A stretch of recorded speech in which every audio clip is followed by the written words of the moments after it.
Assalamu alaikum. Welcome to another episode of the review. Obviously, Zard पत्तों का बन and The Gentleman. तो हम शुरू करते हैं जेंटलमैन से।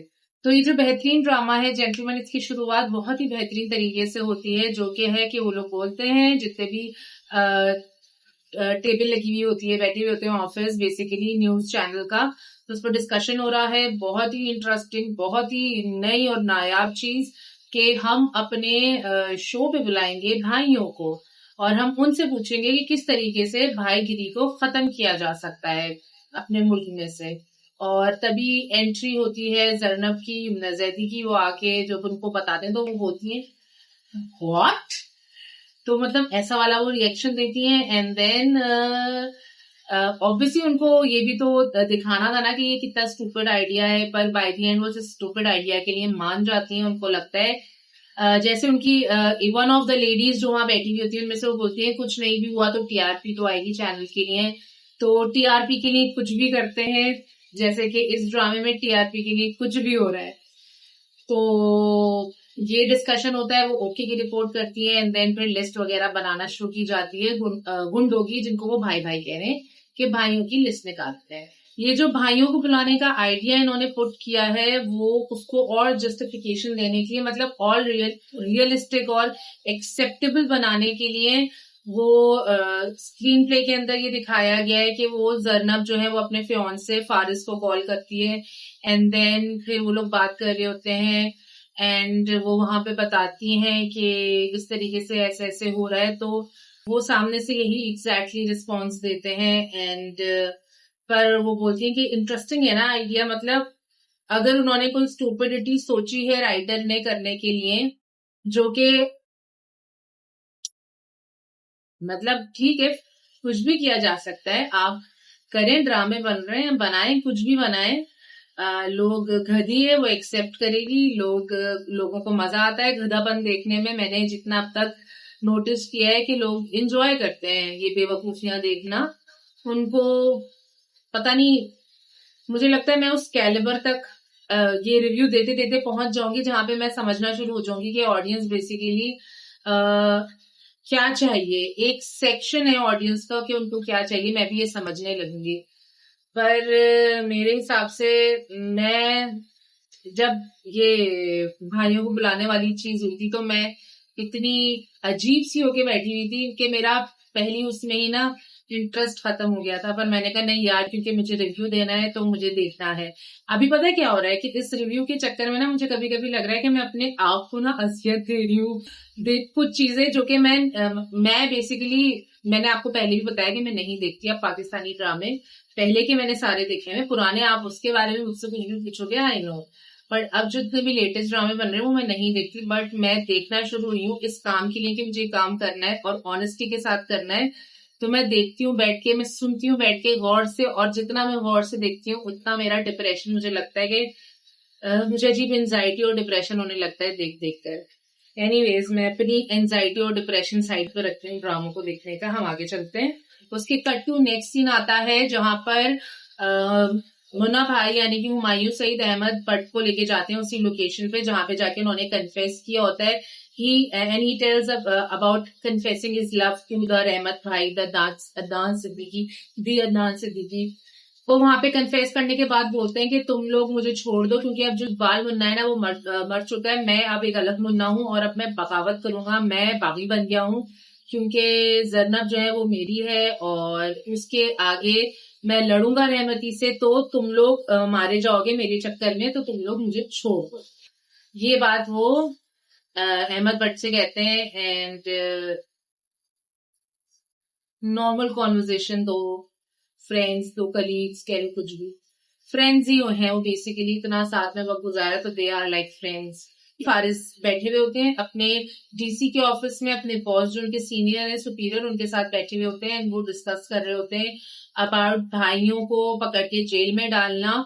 तो अब मैं आपको डायलॉग मैंने लिखा है, मैं पढ़ के बताती हूँ। लिखा हुआ है, बड़े बड़े भाइयों को पकड़ के जेल में डालेंगे।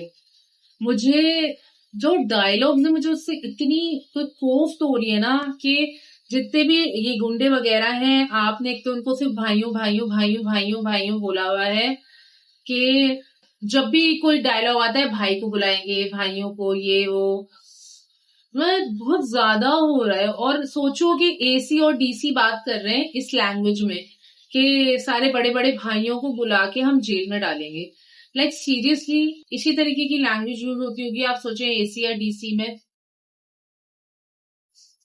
भाई कुछ चीजों पे तो मेरा ना रिएक्शन ही नहीं समझ में आता कि मैं क्या दूं, किस तरीके से दूं। मेरे पास ना कोई साथ में बैठा हो तो मैं उसके साथ डिस्कस करूं तो मैं शायद अपने इमोशन उसको बता सकूं कि भाई वैसे तो आप लोग मेरे सामने बैठे हुए हैं, पर मैं ना ऐसे बोलूंगी क्यों क्यों, मतलब ये कौन सा डायलॉग है यार, क्यों भाइयों को पकड़ पकड़ के, मतलब यही क्यों लिखना है, कुछ और नहीं लिख सकते। फारिस डीसी के ऑफिस से निकल के अपने केबिन में जाके बैठते हैं, वहां जाके उनको मिफ्रा की कॉल आ जाती है एंड देन फिर वो उसको रात में डिनर पे इनवाइट करती हैं तो वो मना कर देते हैं। वो बोलते हैं कि मेरा जर्नब के साथ है डिनर प्लान, तो क्या कहते हैं वो बगैर कुछ सुने जो है कॉल कट कर देती हैं। एंड मिफ्रा is behaving such a psycho ना, मतलब या तो उसका कैरेक्टर ही ऐसा उन्होंने बनाया है, but she is too much.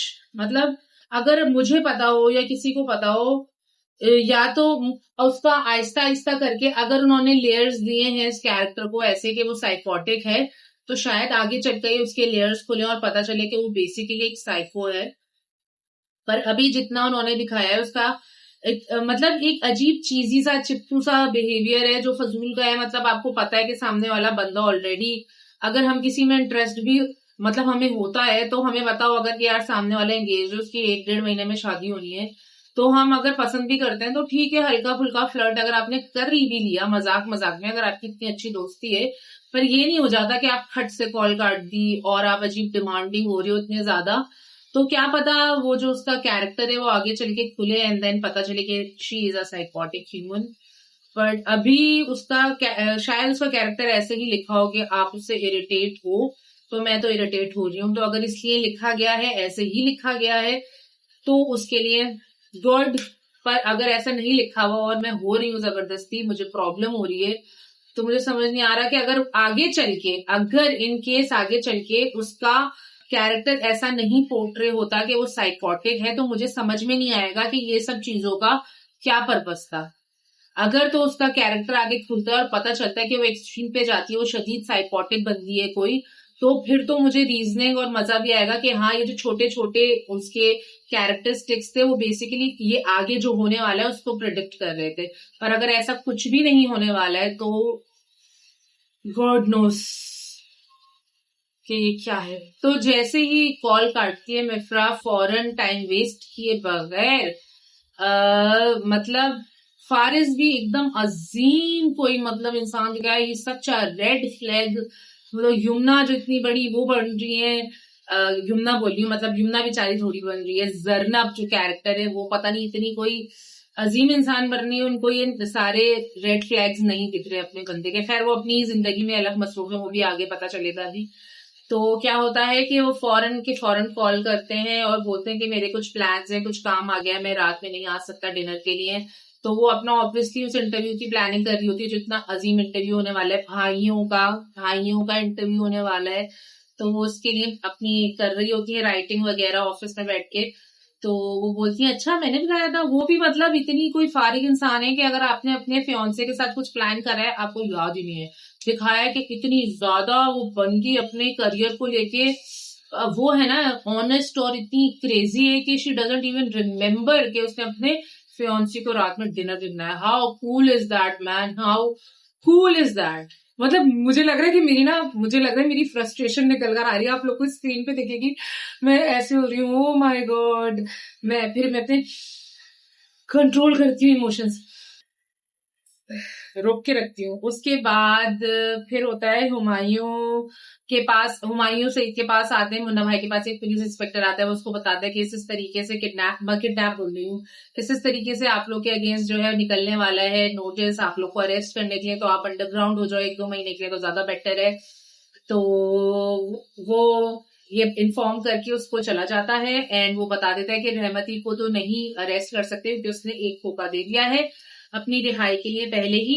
And then वो चला जाता है ये इन्फॉर्मेशन देने के बाद। उसके बाद जरनब जो है वो कॉल करती है अदनान को इनविटेशन देने के लिए अपने चैनल के ऊपर। कट टू कॉल आती है इकबाल मुन्ना के पास और वो बोलती है इकबाल मुन्ना साहब बात करें। साहब साहब मतलब एक बंदी जो एक बंदे से मिल रही है और उसको चमाटे नहीं चमाट लगा रही है जोरदार, जो कि बिल्कुल इलॉजिकल था कि एक इतना ह्यूज साइज का आदमी उसको आप चमाट लगा रहे हो और वो भी पिट रहा है, जिसको मैंने जिसके बारे में बोला था जिसके आसपास इतने लोग हैं उसके कोई भी रिएक्ट नहीं कर रहा, मतलब कुछ भी नहीं, और वो भी इतनी दिलेर है कि उसके हाथ में गन उन्होंने जाके चमाट लगा दिया। वो इतनी कैजुअली जिससे उनको इतनी खार है इतनी नफरत है। पहले तो उन्होंने जब अदनान सिद्दीकी को कॉल करी है अस्सलाम वालेकुम रहमती बात करे, ऐसा लग रहा है कि पता नहीं कोई बहुत ही कैजुअल सी आप बात कर रहे हो कोई बहुत ही नॉर्मल इंसान से। और इकबाल मुन्ना से बात करने के बाद वो अपनी कलीग को बताती कि यार वो तो ऐसी बात कर रहा है जैसे कोई वो भाई नहीं पता नहीं क्या है। और उसकी दोस्त कुछ ऐसा बोलती है कि शायद उसका नाम मुन्ना है इस वजह से। अम्मी मारो मुझे, ऐसे डायलॉग्स के लिए मारो मुझे। उसके बाद कोइंसिडेंस, इट्स जस्ट कोइंसिडेंस के जो उन्होंने बुलाया है अदनान सिद्दीकी को और साथ में मौजम है और साथ में एज इन ये है मुन्ना भाई, तो इकबाल मुन्ना बेसिकली। तो ये सच अ कोइंसिडेंस ना, मतलब कि कोई पूरे कराची में पूरे पाकिस्तान में कोई और डॉन है ही नहीं, कोई और भाई है, कोई और भाई, सॉरी डॉन क्यों बोला मैंने क्यों डॉन बोला, भाई कोई दूसरा और भाई है ही नहीं। यही तीन है जिनके ऊपर कहानी चल रही है और वही तीन आएंगे, कोई ऐसे रैंडम कोई भी नहीं आ सकता। तो वही तीन आएंगे जिनके ऊपर अभी कहानी घूम रही है, तो वही तीन आए। इनविटेशन की बात खत्म हो गई, उसके बाद जब इनविटेशन खत्म हो जाता है उसके बाद कॉल कट करते हैं and the Munna Bhai is so excited, he is so happy कि finally he going to meet जर्नब, he going to sit in front, आंखों के मतलब आंखों में आंखें डाल के बात होगी एवरीथिंग। तो he was happy dancing, all that is happening. उसके उसी वक्त जो है Ahmed but is freeze, he has lost in some kind of thoughts, वो अपने इमोशंस में थोड़ा सा गुम है and he is thinking something, he is kind of disturb ना। तो ये पोर्ट्रे किया है उन्होंने। उसके बाद जी क्या होता है, सबसे अच्छी चीज हुई है कि फारिस की मूछें उतर गई है, फारिस की मूछों को उतार दिया है डायरेक्टर साहब। Thank you so much. कितना इंसान का बच्चा लग रहा है वो। सॉरी मेरी बेटी आ गई थी। तो फाइनली डायरेक्टर साहब ने मूछें उतार दी, उनको फेक तो लगी। आई वॉज लाइक अल्लाह शुक्र, इतनी अनप्लेजेंट और इतनी डिस्टर्बिंग वो मूछें लगती थी मुझे जब भी वो स्क्रीन पे आता था, पता नहीं क्यों लगाई हुई थी उसको, जबकि मैंने बोला था उसकी मूछें हैं ऑलरेडी, पता नहीं क्यों नहीं उन्होंने पहले नेचुरल मूछों के साथ उसको लेकर आए, दिमाग खराब। तो फारिस जो है वो जा रहे हैं मिलने जरनब से एंड जरनब दरवाजा खोलती है बड़ी खुशी खुशी and all of a sudden they are behaving so cute, my god. एकदम से, सॉरी हिचकी आ गई मुझे, एकदम से फारिस जो जिनका मुंह सड़ा रहता है हर वक्त, जो कभी मुस्कुरा के बात नहीं करते, वो अचानक से क्यूटी पाए बन गए हैं। वो अपोलोजाइज करने आए हैं फॉर नॉट गोइंग और कमिंग फॉर द डिनर, और वो दोनों बैठ के चाय पी रहे होते हैं एंड देन बात कर रहे होते हैं। और उसी बीच चाय पीने से पहले जरनब एक डायलॉग बोलती हैं, अब्बा दवा लेके सो गए हैं, तुम चाय पियोगे, मतलब मैं तुम्हारे लिए चाय लेकर आती हूँ, ऐसे कुछ ना, समथिंग लाइक दैट। तो मुझे समझ में नहीं आया कि अब्बा दवा लेके सो गए हैं ना, उसने पूछा और वो उसको बता रही है ऐसे मुस्कुरा के जैसे they both are going to do some mushy mushy thingy ना। तो आई वाज लाइक यार, I have so many issues guys, I have so many issues with the dialogues, I don't know who the hell has written the dialogues। अगर खलीलुर रहमान ने लिखा है तो भैया जी माफी, सॉरी दादा आप सीनियर राइटर हो, but like seriously these kind of dialogues I never expected। वैसे I should expect, मेरे पास तो मुंह में भी कुछ ऐसे भंडे डायलॉग्स थे, पर नो बडी नोटिस ना, उस वक्त बड़ा हाइप चढ़ा हुआ था। अभी इस ड्रामे का भी हाइप आएगा, और कोई अभी भी नोटिस पता नहीं कर रहा है कि नहीं कर रहा, आई डोंट नो, मुझे देखना पड़ेगा। रिव्यू ना वो लोग भी करते हैं, गैलेक्सी लॉलीवुड वाले, अम्मा वाला, मुझे देखना पड़ेगा जाके वो ना, कि वो ये चीज नोटिस कर रही है कि नहीं कर रही है, क्योंकि उनकी ऑडियंस ऑब्वियसली ज्यादा है। तो अगर वो कर रही होंगी नोटिस, अगर वो बता देंगी, तो लोगों में ये अवेयरनेस आएगी कि किस किस्म के डायलॉग हैं यार। इन लोग की कॉन्वर्सेशन के बीच में वो अपनी क्या कहते हैं, फजूल किस्म की डेप्थ देना कि मैं मिडिल क्लास हूँ, अगर मैं कुछ ऐसा कर देता हूँ तो तुम माइंड नहीं किया करो, मैं करूंगा आगे भी, मैं क्या करूँ, ब्यूरोक्रेट हूँ मैं अपनी उससे, एंड भला सब मुझे डिटेल्स में नहीं जाना, कि बेसिकली वो अपनी एक्सप्लेनेशन दे रहा होता है बिहेवियर की, एंड देन उसके बाद वो अपोलोजाइज करता है, फिर वही मिफ्रा की कॉल आ रही होती है एंड वो इग्नोर करता है। वो इतना कोई नेगेटिव बंदा लग रहा है ना मुझे, कि उसकी फियांसे है उसके सामने, पर्पसली मुझे लग रहा है कि पर्पसली कर रहा है वो, क्या है मतलब, इग्नोर क्यों करना है? आप इग्नोर कर रहे हो किसी की कॉल, तो ऑब्वियसली सामने वाले बंदे को डाउट होगा ना कि यार ये क्यों उसकी कॉल इग्नोर कर रहा है, मेरे सामने क्यों नहीं बात कर रहा, ऐसी कौन सी बात है जो मेरे सामने नहीं हो सकती। वो करता ही नहीं उसकी, ना उसके मैसेजेस चेक करता है, जब मिफ्रा के मैसेजेस आते हैं उसके सामने, भाई तुम्हारे दिल में कुछ नहीं है ना, तो तुम तो साफ हो, तुम्हारी तो शादी हो रही है, तुम तो दिन गिन रहे हो, तो फिर तुम क्यों नहीं कॉल उठा रहे हो उसकी? वो चाहे भली जितनी भी पागल दिखाई है बंदी तुम्हारे पीछे, तुमने उसकी हेल्प से यहाँ पे ट्रांसफर लिया है, वो तुम्हें युमना बोलती भी है कि तुम्हें नहीं लेना चाहिए था, अब तुमने ले लिया है तो तुम उसको भुगतो भाई, तुम कॉल उठाओ, उससे बात करो नॉर्मली। तो युमना बेचारी वो जरनब को, अपनी होने वाली बंदी को ही जेलस फील करवा रहे हो, किस वजह से मुझे समझ नहीं आ रहा कि वो ऐसा क्यों कर रहा है, जबकि वो सिचुएशन, ये वाली सिचुएशन बहुत अच्छे से हैंडल की जा सकती है। और जब आप ड्रामे दिखा रहे होते हो तो आप कोशिश करते हो कि ऐसी चीजें आप टारगेट करो, जो लोगों के बिहेवियर्स होते हैं, बॉयज या हस्बैंड या बॉयफ्रेंड्स वगैरह जो भी होते हैं आपके, उनके बिहेवियर्स ऐसे होते हैं कि वो सामने वाले को जबरदस्ती ना इमोशनली टारगेट करते हैं, आप कंज्यूम करते हो उनके इमोशंस पे ना, आप चलते, मुझे लगता है खाते हो आप, आपको ना सुकून मिलता है। कुछ लोग होते हैं ऐसे जो मतलब बड़ा खुश फील करते हैं दूसरे के इमोशंस हर्ट करके ना, तो आप यहाँ पे दिखा सकते हो कि यार अगर आपको इंपॉर्टेंस देनी है अपनी बंदी को, तो आप कॉल उठा के बड़ा कैजुअली बात करो, और मिफ्रा को बोलो कि भाई मैं अभी बिजी हूँ, पर आपको नहीं बोलना, पता नहीं ऐसा कौन सा एहसान है, ऐसा कौन सा वो है, सिर्फ ट्रांसफर ही तो है, और सो कॉल्ड आपने बोला कि मेरी दोस्त है, तो फिर क्या ये सब है? इतनी ना खिचड़ी पकी हुई है बहुत सारी चीजों की, कि अगर डिटेल में जाएंगे ना, मुझे लगता है कि घंटों घंटों आप फिर उस पर बहस करने लग जाओगे। जरनब जो है वो नाराज हो गई है फारिस से, एंड देन वो नाराज होके जा चुकी हैं, एंड जब वो जा रही होती हैं, अब यहाँ पे देखें फजूल की माइन्यूट डिटेल ना, वैसे फजूल की तो नहीं है, मतलब होती है, आप सोचो बिजली का बिल आता है तो वो इस्त्री कर रही होती है ना, तो वो इस्त्री बंद करते हैं, वो दिखाया उन्होंने, इतनी इंपॉर्टेंट डिटेल उन्होंने दिखाया कि वो इस्त्री बंद करते हैं।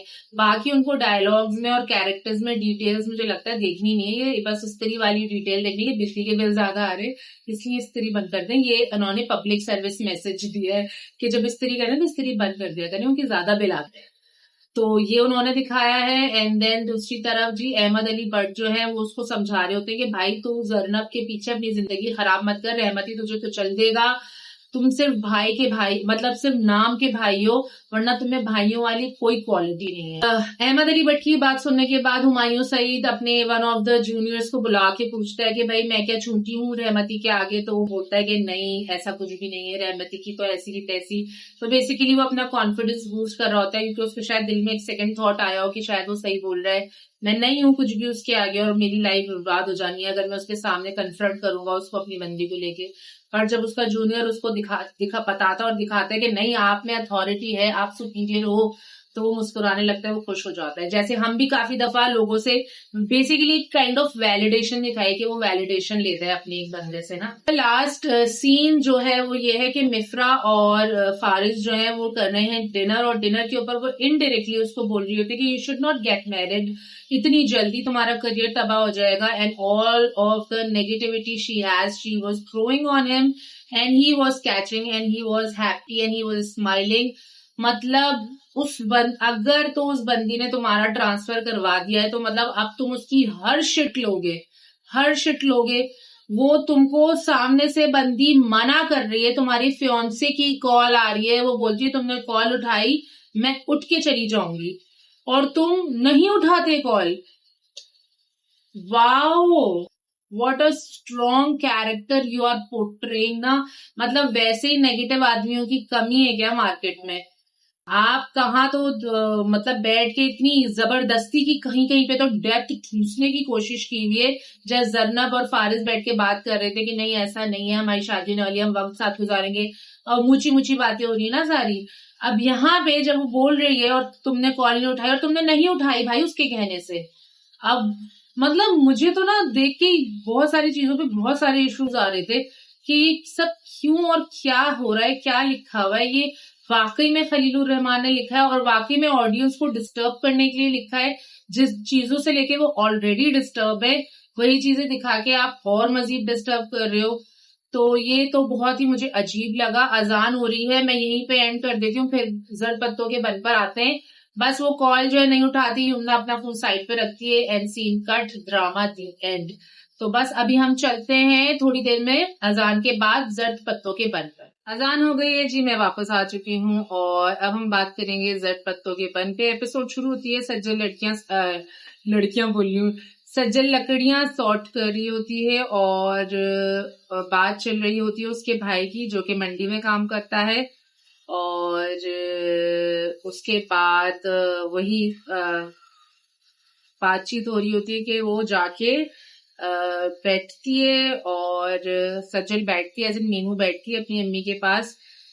तो उसकी अम्मी उसको बताती है कि जो उसका भतीजा है जिसका नाम मैंने लिखा था, एक सेकंड, मैंने कहा उसका नाम भी तो पता हो ना, रोशन नाम है उसका, आई गेस। हाँ, रोशन जो है वो जा रहा है मिरासियों के घर सीखने के लिए। अगर उसके भाई को यानी मीनू के भाई को पता चला तो उसने तो बहुत ही एज इन वो कर देना है हंगामा ना। तो वो मीनू से भी पूछती है कि तुम्हें पता था, तो वो बोलती कि नहीं मुझे तो नहीं पता था, और अगर ऐसा है भी तो क्या हो गया। मीनू और उसकी अम्मी की बातचीत के बाद फौरन सीन कट होता है वहां पर जहां पर वो बैठा हुए होते हैं उसके सारे भाई, और सबसे बड़ा भाई जुआ हार चुका है, वो अपना गम बांट रहा होता है। इसी में उसका बेटा रोशन आता है और रोशन को देख के ना वो उस पर गुस्सा करने लगता है कि कहाँ गया था। तो वो बताता है कि भाई मोटर खराब हो गई थी, इस तरीके से मैकेनिक लेने गया था। तो उसका अब्बा जो है उस पर गुस्सा करता है कि तुम गांव की नहीं पूरी मुल्क की मदद करो पर सिर्फ अपने अब्बा की नहीं करो ना, और वो उसको डांट के अंदर भेज देता है। जब वो अंदर जाता है तो उसके भाई बोलते हैं कि तुम ये बाइक ले लो, ना ये बाइक होगी ना वो कहीं और जाएगा, और एक साथ दो चीजें हो जाएंगी कि मीनू भी पढ़ने नहीं जा सकेगी ना।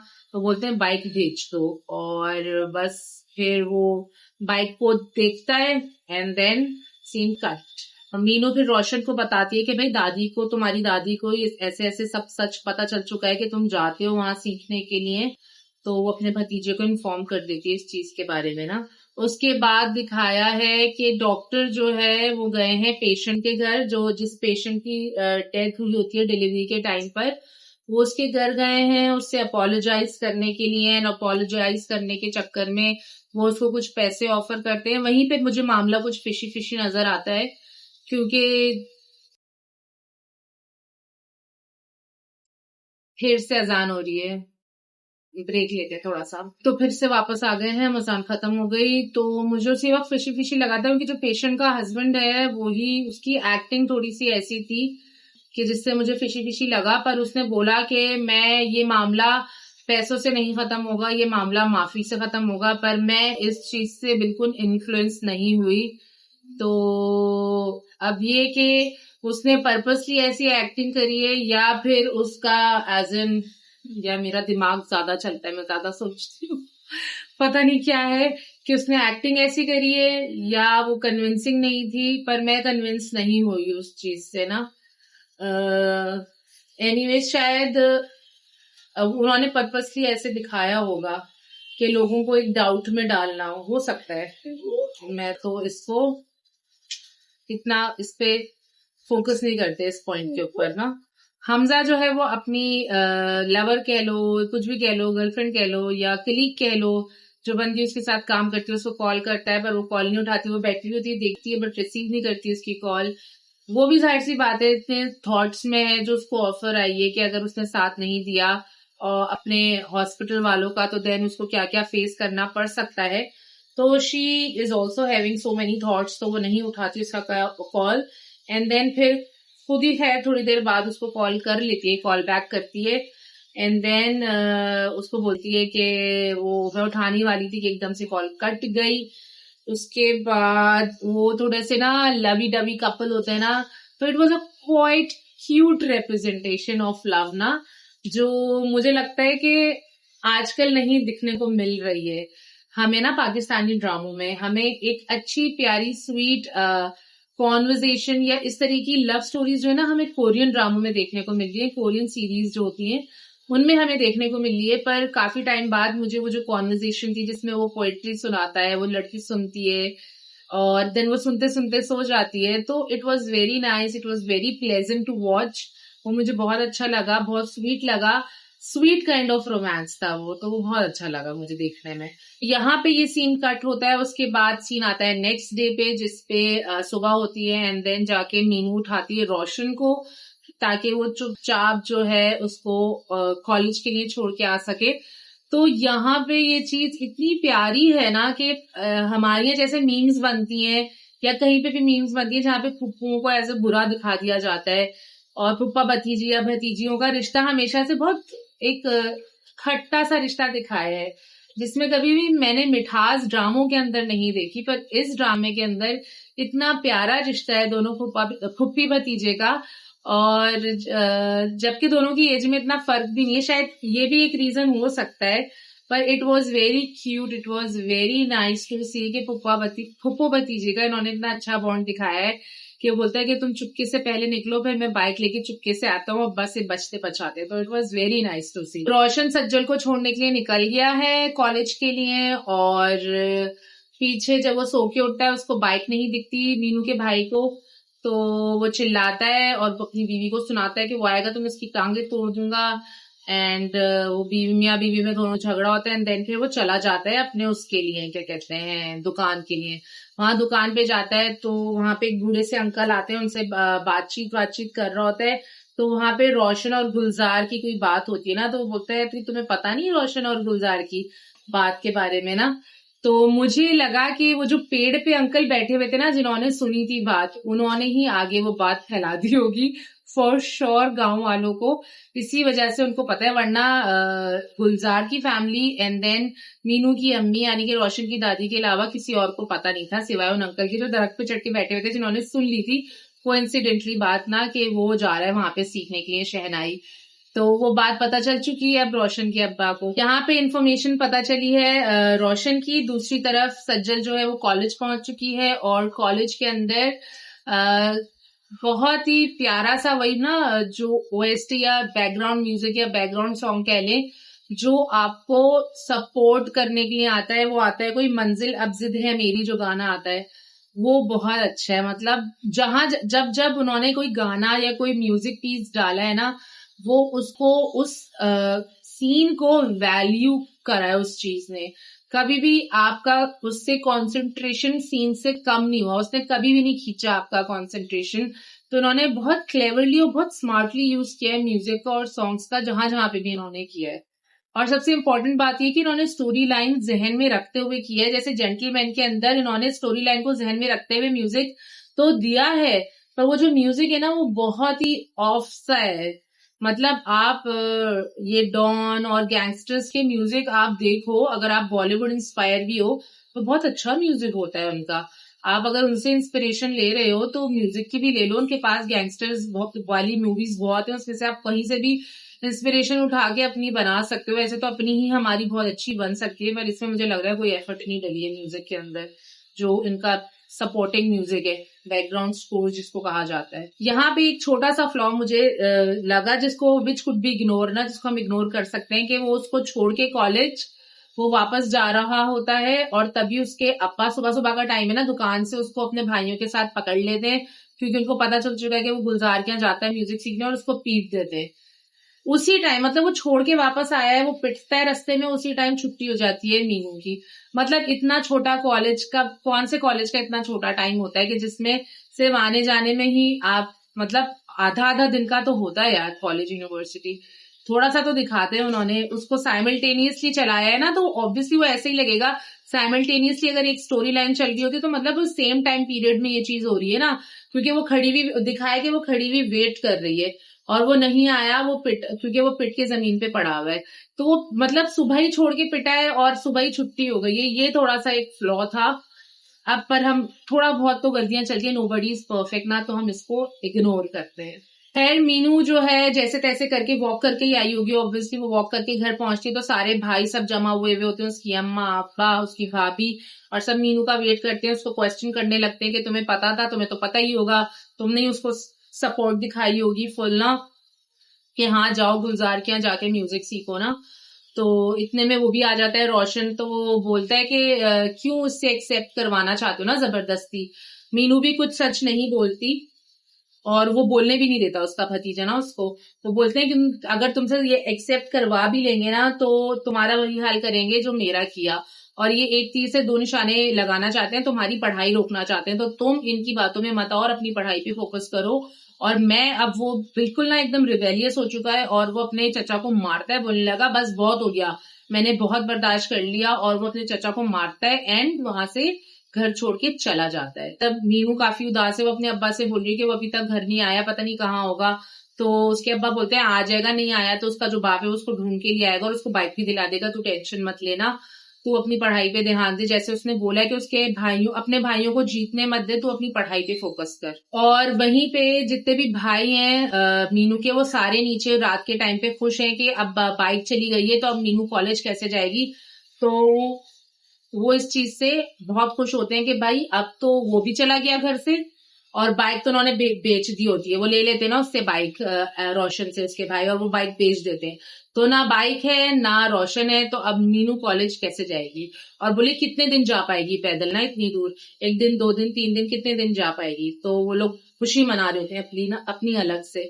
और फिर यहाँ पे रात का सीन कट हो जाता है पूरा, फिर नेक्स्ट डे पे जाता है सीन जहाँ पे हॉस्पिटल का सीन दिखाया है, जहाँ पे वो जो फीमेल सीनियर डॉक्टर हैं वो सारी नर्सेस को खरीद रही होती हैं बेसिकली मीठी मीठी बातें करके कि आप लोग तो मेरे फैमिली के जैसे हो, और मैंने हमेशा बोला है कि किसी की तनख्वाह बढ़े ना बढ़े पर आप चारों की डबल हो जानी चाहिए पैसे ना। तो बेसिकली वो पैसे दिखा के खरीद रही होती हैं उन चारों नर्सेस को, ताकि जब क्वेश्चन हो, क्योंकि जूरी मेंबर्स आए हैं और अब पैनल बैठा है पूरा, ये जो हॉस्पिटल में एक इंसिडेंट हुआ है, डेथ हुई है बच्ची की भी और माँ की भी, उसके ऊपर पूरा होगा डिस्कशन, सब चीजें डॉक्यूमेंट्स वगैरह सब चीजें निकाली जाएंगी एंड देन उनपे पता किया जाएगा बेसिकली कि क्या सही है क्या गलत है और एग्जैक्टली क्या हुआ है। तो जूरी मेंबर्स बैठ चुके हैं एंड जो सीनियर डॉक्टर्स हैं जो जिनका बेसिकली ये हॉस्पिटल है, बाकी सारे बोर्ड मेंबर्स होंगे जिनका ऑब्वियसली इन्वेस्टमेंट होगा इस हॉस्पिटल के अंदर, तो वो सारे बोर्ड मेंबर्स हैं, वो सब आए हुए हैं एंड देन वो ओटी नोट्स उनको दिखाते हैं, क्या कहते हैं ये हमारे ओटी नोट्स हैं। और वहां पे वो लोग अपना डिस्कशन कर रहे होते हैं। बाहर जो है हमजा और जो उसकी बंदी है काउंटर पे बैठ खड़े हुए, वो दोनों रिसेप्शन पे बेसिकली वो लोग डिस्कस कर रहे होते हैं कि कहीं हॉस्पिटल बंद ना हो जाए, हॉस्पिटल की रेपो खराब ना हो जाए, ये वो लड़की बोल रही होती है। पर वो जो हमजा है वो बहुत ऐसे फर्म है कि अब तो कुछ सही होगा, अगर बोर्ड मेंबर्स में से कोई भी तीन भी अगेंस्ट इसके हो गए तो कुछ ना कुछ तो अच्छा हो ही सकता है डेफिनेटली ना। इतने में कॉल आ जाती है, जो पेशेंट के हस्बैंड होते हैं उसकी कॉल आती है कि मैं सोच रहा हूँ कि मैं वहां आऊं और मैं वहां आके जो हूँ कन्फ्रंट करूं। तो हमजा बोलता है हाँ हाँ आपको आना चाहिए, आप आइए मीटिंग में। मतलब ये भी थोड़ी सी ऑफ सी चीज थी कि एक डॉक्टर के ऊपर पैनल बैठा है मालूम करने के लिए कि उसकी गलती है कि नहीं है, और जो है जो पेशेंट का हस्बैंड है वो आ गया और वो बोर्ड मीटिंग में आके बैठ गए। ये भी बहुत थोड़ा सा ऑफ था, जरूरत से ज्यादा था, पर चीजें जरूरत से ज्यादा दिखाते हैं एट टाइम्स, जैसे जेंटलमैन में चल रहा है बहुत, उस वहां तो बहुत ही ज्यादा दिखा रहे हैं। तो खैर यहाँ पे भी ये चीज थोड़ी सी ऑफ थी कि वो बोर्ड मीटिंग में बैठ गया एंड देन वो जो है पहले बहुत उल्टी सीधी बातें करता है ऑब्वियसली उनके खिलाफ, हॉस्पिटल वालों के खिलाफ। पर वो जिस तरीके से बातें कर रहा होता है ना, वो साउंड पूरा फिशी कर रहा है ना। मुझे यहाँ पे लगा कि उसने पर्पसली ही ऐसी एक्टिंग करी है फिशी मतलब 2 साइड गेम खेलने वाली जो एक एक्टिंग होती है ना, वो उसने वैसे करी है। और अगर उसने करी है तो बहुत अच्छी करी है। ही इज अ नैपा एक्टर, आई नो। वो एक दफा जब मैं यूनिवर्सिटी में थी ना, तो मुझे नाम उनका याद नहीं आ रहा, मेरे जो सीनियर लोग लड़के थे, अनस वगैरह, उन्होंने किसी एक्टर के साथ मेरे घर पे शूट किया था अपना कोई थीसिस प्रोजेक्ट, मुझे याद है। जब शादी से पहले की बात है, मैंने उनको एज एन लाइव भी देखा है एक्टिंग करते हुए ना, तो ही is a very good actor. तो यहाँ पे I will say very nice कि आप जो पोर्ट्रे करने की कोशिश कर रहे हो, it is coming out and it's reaching to us ना। एक्टिंग की बात हो गई, उसके बाद क्या होता है कि वो आके बोर्ड मीटिंग में बैठे हुए होते हैं, एंड देन उनसे मालूम किया जाता है, जो बोर्ड मेंबर्स होते हैं वो उनसे पूछ रहे होते हैं कि आपने ऐसा क्यों किया, किस लिए किया। जो जो हॉस्पिटल के ओनर्स हैं वो उनपे ब्लेम्स डाल रहे होते हैं। Basically it was 2 side games ना, इतना मतलब बहुत एक अच्छे से लिखा हुआ है कि दोनों साइड ना एकदम प्लान और प्लॉट करके लिखते हैं ना, कि तुम मुझ पे ब्लेम डालना, मैं तुम पे ब्लेम डालूंगा, हम दोनों एक दूसरे पे ब्लेम डालेंगे। वो कॉन्वर्जेशन, वो जो रात में वो गया होगा ना उसको बोलने के लिए पैसे वैसों की, तो उसमें मुझे लग रहा है वहीं पे उन्होंने प्लानिंग ये सब प्लॉटिंग की होगी, जो कि बाद में आई गेस रिवील होगा, अभी पता नहीं। पर यहाँ तक मुझे वो यही फील दे रहे थे दोनों सीनियर डॉक्टर्स, और जो पेशेंट का हस्बैंड है वो, ये दोनों यही फील दे रहे थे कि तुम मुझ पे डालना, मैं तुम पे डालूंगा, इस तरीके से हम ब्लेम गेम खेलेंगे। और फिर हमजा को ले आएंगे बेसिकली, घुमा फिरा के इस कॉन्वर्जेशन में, और वो लोग ले आते हैं हमजा को। हमजा आता है, हमजा आके बैठते हैं, एंड देन ओटी के नोट्स के ऊपर डिस्कशन हो रहा होता है कि ओटी के नोट्स आपको कैसे मिले। तो बोले वो मैं नहीं बता सकता। बोले जब तक आप हमें बताएंगे नहीं, हमें पता कैसे चलेगा। और जो सीनियर डॉक्टर्स होते हैं वो बोलते हैं कि ये ओटी के नोट्स कभी भी हमारे यहाँ इस तरीके से येलो पैड पे नहीं लिखे गए, हम इस तरीके से प्रॉपर एक फाइल बना के ओटी के नोट्स बनाते हैं। तो ये पक्का किसी की प्लानिंग है मुझे बदनाम करने के लिए, इस हॉस्पिटल को बदनाम करने के लिए। और मुझे लगता है इतनी डिटेल के दवाओं के नाम भी पता है आपको कि कितना डोजेज दे दिया गया है जिसकी वजह से डेथ हुई है। तो मुझे लगता है कि ये किसी डॉक्टर का ही हाथ है ना, जो सीनियर डॉक्टर फीमेल होती है वो ये बोलती है। तो यहीं पे हमजा जो ना एकदम शॉक हो जाता है कि ये क्या हो रहा है। और उसके बाद बुलाया जाता है हमजा की जो वो होती है बंदी ना, हमजा बोलता है कि उसका नाम लेता है लड़की का ना, कि आप उसको बुलाएं, उसको पता है वो डॉक्टर सिद्रा को असिस्ट कर रही थी, तो वो आएंगी तो वो आपको बता देंगी कि नोट्स जो है वो उस वक्त ओटी में कैसे बने थे। तो उसको बुलाया जाता है लड़की को, जो वो बंदी है उनकी हमजा की, और उनको बुला के कुछ दिखाया जाता है कि ये नोट्स थे ओटी के अंदर। तो वो साफ इनकार कर देती है कि मैंने कभी भी ऐसे नोट्स नहीं देखे, ओटी के अंदर कभी भी येलो नोट पैड के ऊपर नोट्स नहीं बने ना। तो हमजा उस वक्त कंप्लीटली शॉक्ड हो जाता है और वो एकदम हैरत होता है कि यार ये क्या है। तो बेसिकली ये सारी प्लानिंग और प्लॉटिंग की गई है उसको फंसाने के लिए। तो अब मेरे ख्याल से उसको ये चीज रियलाइज हो गया है कि उसी के अगेंस्ट ये सारा प्लान किया गया है, और इसी सीन के साथ ये ड्रामा खत्म हो जाता है। और इसमें इस एपिसोड में 1-2 फ्लॉज भी थे जो कि हम लेट को कर देते हैं, कोई बात नहीं। बट कहानी बहुत अच्छी जा रही है, बहुत इंटरेस्टिंग, एक्टिंग बहुत अच्छी जा रही है, कैरेक्टर्स जिस तरीके से निकल कर आ रहे हैं देखने में मजा आ रहा है। आई होप आप लोग को रिव्यूज में भी मजा आ रहा हो। मैं पूरी कोशिश कर रही हूँ कि ऑनेस्टी के साथ आपको रिव्यू दूं, और कोई भी ऐसी चीज ना हो मेरी तरफ से जो जबरदस्ती की, मैंने बोला था कि जबरदस्ती की मिस्टेक्स मैं निकालूं, तो मैं कोशिश कर रही हूँ कि मैं ऑनेस्ट रहूं। आई होप आप लोग को अच्छे लग रहे हो। प्लीज चैनल को लाइक करें, शेयर करें, सब्सक्राइब करें अपने दोस्तों के साथ, और मेरी ये वीडियोस को ज्यादा से ज्यादा वायरल करें। आपसे मिलूंगी नए व्लॉग के साथ, नए रिव्यू के साथ। अपना ख्याल रखिएगा। अल्लाह हाफिज।